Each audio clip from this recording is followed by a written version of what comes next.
Hezbollah. Hezbollah is a Lebanese armed and political movement that emerged in the early 1980s during Lebanon's civil war and Israel's occupation of southern Lebanon. It is rooted mainly in Lebanon's Shia community and has long received support from Iran. Its original purpose was resistance to Israel, but over time it became a major political party, social network, and regional military actor. Hezbollah's main rivals were Israel, anti-Hezbollah Lebanese factions and states that oppose Iranian influence. It has fought in Lebanon and Syria and remains influential, though recent wars and political pressure have increased calls for state control over all weapons. Houthis. The Houthis, also known as Ansar Allah, grew out of Zaidi religious and political activism in northern Yemen in the 90s and became an insurgent force in the 2000s. Their strongest base is northwestern Yemen, including Sana'a. They rose by opposing political marginalization, corruption, and foreign influence. The group is in fact widely linked to Iran, though it also has strong local Yemeni roots. Its main opponents include Yemen's internationally recognized governments, Saudi-backed forces, and regional rivals. After taking Sana'a in 2014, the Houthis became central to Yemen's civil war and later to Red Sea tensions. Today, they still control much of northern Yemen. Hamas. Hamas is a Palestinian Islamist movement founded in 1987 during the first Intifada. It operates mainly in Gaza but also reaches the West Bank and the wider Palestinian movement. Hamas combines political organization, social services, and an armed wing. It says its goal is ending Israel's occupation and defending Palestinian rights, while Israel, the United States, the European Union, and others listed as a terrorist organization. Hamas has received support from Iran and other regional actors. After the Gaza war, it was heavily weakened and announced changes to its governing role, but it still remains an armed and political force. Palestinian Islamic Jihad. Palestinian Islamic Jihad, or PIJ, emerged in the late 1970s and early 1980s as a small Palestinian Islamist movement. It operates mainly in Gaza and parts of the West Bank as well. Unlike Hamas, PIJs usually avoided former electoral politics and focused more directly on armed confrontation with Israel. Iran's been one of its most important supporters. Its main opponent is Israel, although it also competes for influence within Palestinian politics. PIJ is often coordinated with Hamas during conflicts, but it does keep its own structure. Today, it remains active, smaller than Hamas, and focused mainly on armed activity rather than governments. Popular Mobilization Forces. The Popular Mobilization Forces, or PMF, are an Iraqi umbrella organization made up of many armed factions. They were formally organized in 2014 after ISIS captured large parts of Iraq. Some PMF groups are closely aligned with Iran, while others are more nationalist, local, or connected to Iraqi religious authorities. Their first purpose was fighting ISIS, and they played a major role in that war. Later, the PMF became legally connected to the Iraqi state. This, in fact, makes them different from outside militias. Today, the PMF remain powerful,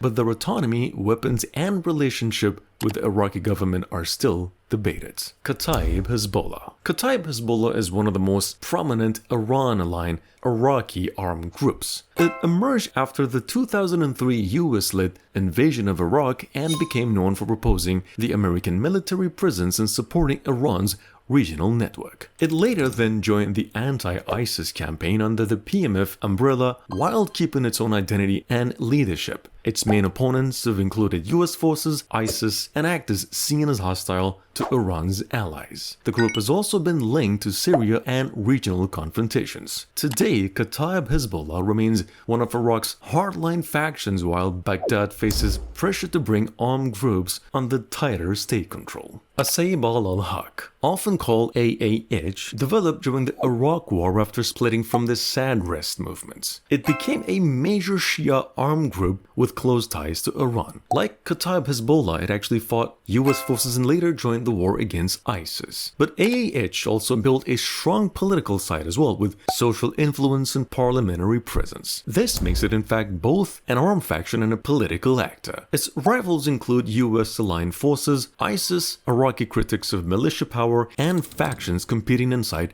Shia politics. Today, AAH remains influential, while parts of Iraq's leadership push militias toward politics and less military autonomy. Peshmerga. The Peshmerga are the armed forces of Iraq's Kurdistan region. They're not a typical non-state militia because they belong to a recognized autonomous regional government, but they are essential to understanding armed power in the Middle East. The roots, in fact, go back to Kurdish struggles for autonomy in Iraq. Their main goal has been defending Kurdish self-rule in Kurdish populated areas. The Peshmerga in fact became internationally known during the fight against ISIS after 2014. Their rivals included ISIS, the former Iraqi Ba'athist state, and forces around disputed territories. Today they remain important, but the division between Kurdish parties still affects their structure. Syrian Democratic Forces. The Syrian Democratic Forces, or SDF, were formed in 2015 as a coalition led mainly by Kurdish YPG, with Arab and other local fighters included. Their main area has been northeastern Syria.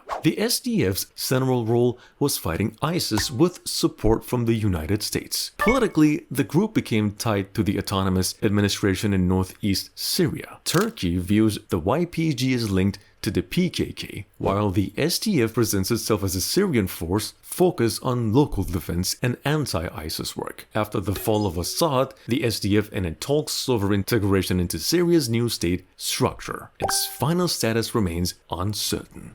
Hayat Tahrir al-Sham. Hayat Tahrir al-Sham, or HTS, was founded in 2017 from Jabhat, al-Nusra, and other factions as well. It became the dominant arm and governing force in Idlib. It origins from jihadists, but over time, it tried to present itself less as a global jihadist movement and more as a Syrian political and military authority. Its opponent included the Assad government, ISIS, and states that designated as a terrorist. HTS in fact later played a leading role in the offensive that ended Assad's rule. After that, its status changed, with parts of its network moving into Syria's new power structure rather than remaining only an insurgent group. Taliban. The Taliban in fact formed in the 90s during Afghanistan's civil war. It first ruled most of Afghanistan from 1996 to 2001, then became an insurgency after the US-led intervention and returned to power in 2021.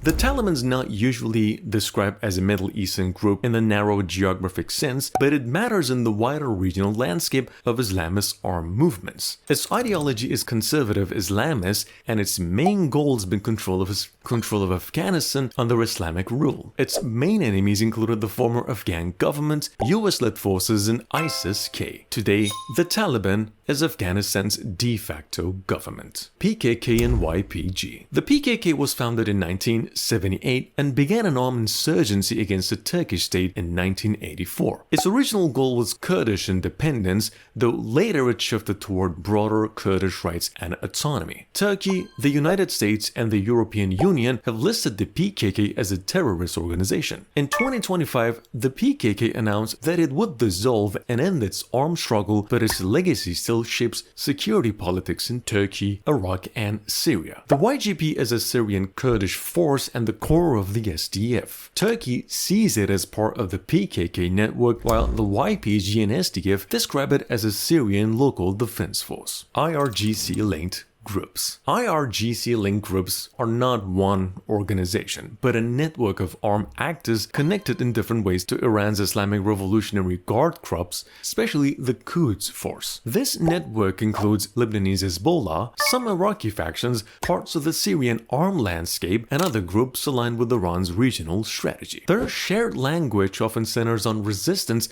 to Israel, the United States, and rival regional powers. The level of Iranian control varies from group to group, so calling all of them simple proxies can be misleading. Some are deeply dependent on Iran, while others have local agendas. Today, these networks remain influential, but recent conflicts have exposed their limits. Local, tribal, and community militias. Beyond the famous names, the Middle East has many tribal, communal, and town-based armed groups. Some appear in Iraq, Syria, Yemen, Lebanon, and Palestinian areas where state authority weakens or local communities feel unprotected. They may be Sunni tribal forces, Druze or Bedouin groups, local defense communities, or even factions tied to specific towns and borders. Many are less ideological than the larger organizations and more focused on survival, territory, or local bargaining. Their alliances can change quickly. Some are later absorbed into state forces, while others remain outside formal control, and this makes them in fact hard to explain, but important to the real map of power. The Middle East is not shaped only by governments and official armies. It is also shaped by armed movements, hybrid forces, ideological networks, and local militias. Some fight the state, some join it, and some move between both roles. Understanding the region means looking not only at who holds office, but also who holds armed power in practice.